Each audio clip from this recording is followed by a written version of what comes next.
Hello, Mark. I'm Cindy Xu Yashou. My school number is 33. I'm a sophomore. I'm going to read David Casarett, A Doctor's Case for Medical Marijuana. I would like to tell you about the most embarrassing thing that has ever happened to me in my years of working as a palliative care physician. This happened a couple of years ago. I was asked as a consultant to see a woman in her 70s, retired English professor who had pancreatic cancer. I was asked to see her because she had pain, nausea, vomiting. When I went to see her, we talked about those symptoms and in the course of that consultation, she asked me whether I thought that medical marijuana might help her. I thought back to everything that I learned in medical school about medical marijuana, which didn't take very long because I had learned absolutely nothing. And so I told her that as far as I knew, medical marijuana had no benefits whatsoever. And she smiled and nodded and reached into a handbag next to the bed and pulled out a stack of about a dozen randomized controlled trials showing that medical marijuana has benefits for symptoms like nausea and pain and anxiety.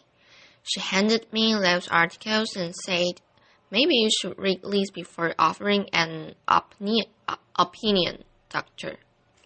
Laughter. So I did. That night I read out of those articles and found a bunch more.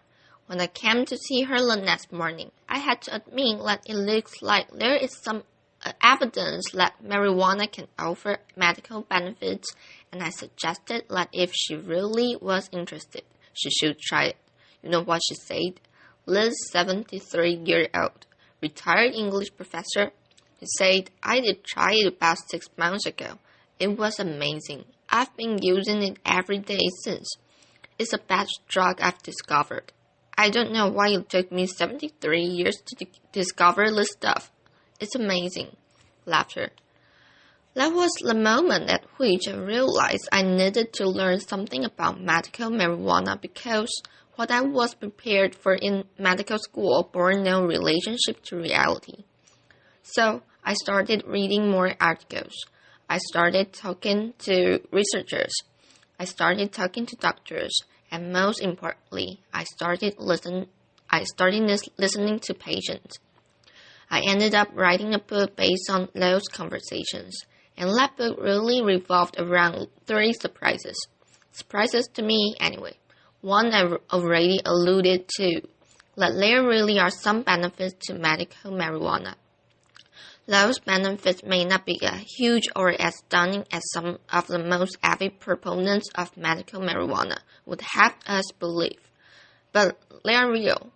Surprise number 2, medical marijuana does have some risks. Those risks may not be as huge and as scary as some of the opponents of medical marijuana would have us believe, but they are real risks nonetheless. But it was the surprise that was most surprising. And that is that a lot of the patients I talked with who've turned to medical marijuana for help weren't turning to medical marijuana because of its benefits or the balance of risks and benefits, or because they thought it was a wonder drug, but because it gave them control over their illness. It let them manage their health in a way that was productive and efficient and effective and comfortable for them. To show you what I mean, let me tell you about another patient. Robin was in her early 40s when I met her. She looked through like she was in her late 60s. She had suffered from rheumatoid arthritis for the last 20 years. Her hands were gnarled by arthritis. Her spine was crooked. She had to rely on a wheelchair to get around. She looked weak and frail, and I guess physically she probably was, but emotionally, cognitively, psychologically, she was among the toughest people I've ever met. And when I sat down next to her in a medical marijuana dispensary in Northern California to ask her about why she turned to medical marijuana, what it did for her, and how it helped her, she started out by telling me things that I had heard from many patients before. It helped with her anxiety. It helped with her pain. When her pain was better, she slept better. And I heard all that before, but then she said something that I never heard before, and that is that it gave her control over her life and over her health. She could use it when she wanted, in the way that she wanted, at dose and frequency that worked for her. And if it didn't work for her, then she could make changes. Everything was up to her. The most important thing she said was she didn't need anybody else's permission. Not a clinic appointment, not a doctor's prescription, not a pharmacist. It was all up to her. She was in control. And if that seems like a little thing for somebody with chronic illness, it's not at all. When we face a chronic serious illness, whether it's rheumatoid arthritis, or lupus, or cancer, or diabetes, or cirrhosis, we lost control. And know what I've said, when, not if. All of us at some point in our lives will face a chronic serious illness that causes us to lose control. We'll see our function decline. Some of us will see our cognition decline. We will be no longer able to care for ourselves, to do the things that we want to do. Our bodies will betray us, and in that process, we'll lose control. And that's scary. Not just scary, that's frightening. It's terrifying. When I talk to my patients, my palliative care patients, many of whom are facing illness that will end their lives, they have a lot to be frightened of: pain, nausea, vomiting, constipation, fatigue, their impending mortality. But what scares them more than anything else is the possibility that at some point, tomorrow or a month from now, they're going to lose control of their health, of their lives, of their healthcare, and they're going to become dependent on others, and that's terrifying. So, it's no wonder really that patients like Robin, who I just told you about, who I met in that clinic, turned to medical marijuana to try to claw back some semblance of control. How do they do it through?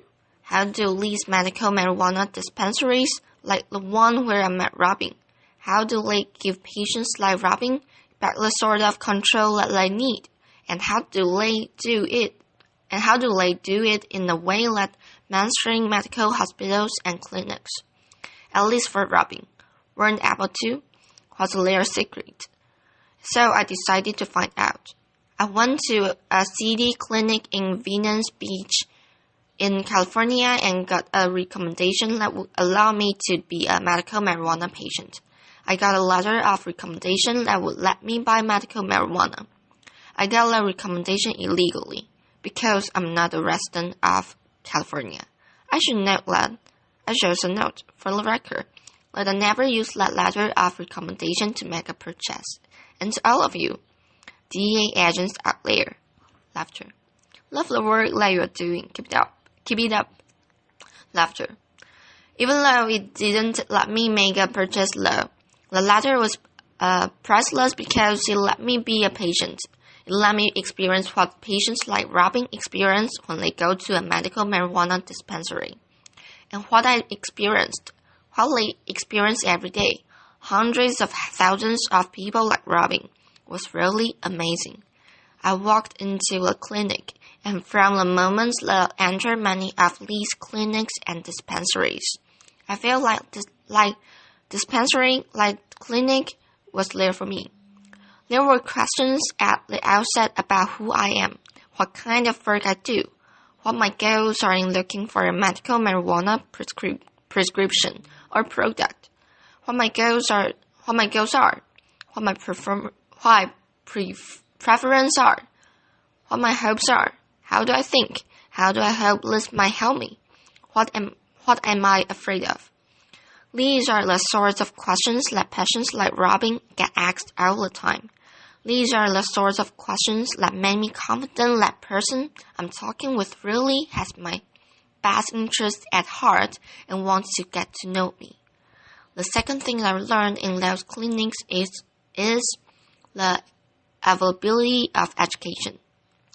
Education from the folks behind the counter, but also education from folks in the waiting room.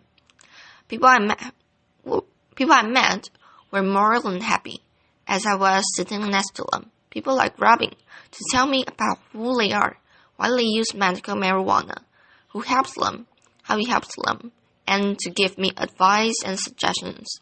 Those waiting rooms really are a hive of interaction, advice, and support. And third, the folks behind the counter. I was amazed at how willing those people were to spend sometimes an hour or more talking me through the analysis of this strand versus that strand, smoking versus vaporizing, edibles versus tinctures. Oh, remember, without me making any purchase whatsoever. Think about the last time you went to any hospital or clinic and the last time anybody spent an hour explaining those sorts of things to you. The fact that patients like Robin are going to these clinics, are going to these dispensaries, and getting that sort of personalized attention and education and service really should be a wake-up call to the healthcare system. People like Robin are turning away from mainstream medicine, turning to medical marijuana dispensaries because those dispensaries are giving them what they need. If that's a wake-up call to the medical establishment, is a wake-up call that many of my colleagues are either not hearing or not wanting to hear. When I talk to my colleagues, physicians in particular, about medical marijuana, they say, "Oh, we need more evidence. We need more research into benefits. We need more evidence about risks." And you know what? They're right. They're absolutely right. We do need much more evidence about the benefits of medical marijuana. We also need to ask the federal government to reschedule marijuana to Schedule 2, or to deschedule entirely to make that research possible. We also need more research into medical marijuana's risks. Medical marijuana risks, we know a lot about the risks of recreational use. We know not to think about the risks of medical marijuana. So, we absolutely do need research. But to say that we need research and not that we need to make any changes now is to miss the point entirely. People like Robin aren't seeking out medical marijuana because they think it's a wrong drug, or because they think it is entirely risk-free. They seek it out because the context in which it's delivered and administered and used gives them the sort of control they need over their lives. And that's a wake-up call we really need to pay attention to. The good news, though, is that there are lessons we can learn today from those medical marijuana dispensaries. And those are lessons we really should learn. These are often small, mom-and-pop operations run by people with no medical training. And while it's embarrassing to think that many of these clinics and dispensaries are providing service and support and meeting patients' needs in ways that billion-dollar healthcare systems aren't. We should be embarrassed by that. But we can also learn from that. And there are probably 3 lessons at least that we can learn from those small dispensaries. 1. We need to find ways to give patients more control in small but important ways. How to interact with healthcare providers. When to interact with healthcare providers. How to use medications in ways that work for them. In my own practice, I've gotten much more creative and flexible in supporting my patients in using drugs safely to manage their symptoms.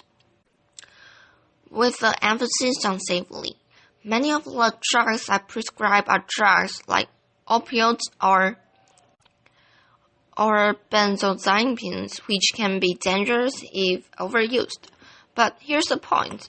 They can be dangerous if they are overused, but they can also be ineffective if they are not used in a way that's consistent with what patients want and need.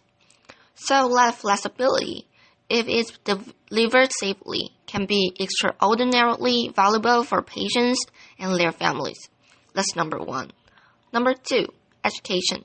Huge opportunities to learn from some of the tricks of those medical marijuana dispensaries to provide more education that doesn't require a lot of physician time necessarily, or any physician time, but opportunities to learn about what medications we're using and why, prognosis, trajectories of illness, and most importantly, opportunities for patients to learn from each other. How can we replicate what goes on in those clinic and medical dispensary waiting rooms? How patients learn from each other, how people share with each other, and last but not least, putting patients first the way those medical marijuana dispensaries do, making patients feel legitimately like what they want, what they need, is why, as healthcare providers, we're here asking patients about their hopes, their fears, their goals, and preferences. As a palliative care provider, I ask all my patients what they're hoping for and what they're afraid of. But there's the thing. Patients shouldn't have to wait until they're chronically seriously ill, often near the end of life. They shouldn't have to wait until they're seeing a physician like me before somebody asks them, what are you hoping for? What are you afraid of? They should be baked into the way that healthcare is delivered. We can do this. We really can. Medical marijuana dispensaries and clinics all across the country are figuring this out. They are figuring this out in ways that larger. More mainstream health systems are years behind, but we learn from them, and we have to learn from them. All we have to do is swallow our pride. Put aside the thought for a minute that because we have lots of letters after our name, because we are experts, because we are chief medical officers of a large healthcare system, we know all there is to know about how to meet patients' needs. We need to swallow our pride. We need to go visit a few medical marijuana dispensaries. We need to figure out what they're doing. We need to figure out why so many patients like Robin are leaving our mainstream medical clinics and going to these medical marijuana dispensaries instead. We need to figure out what their tricks are, what their tools are, and we need to learn from them. If we do, and I think we can, and I absolutely think we have to, we can guarantee all of our patients will have a much better experience. Thank you. Applause.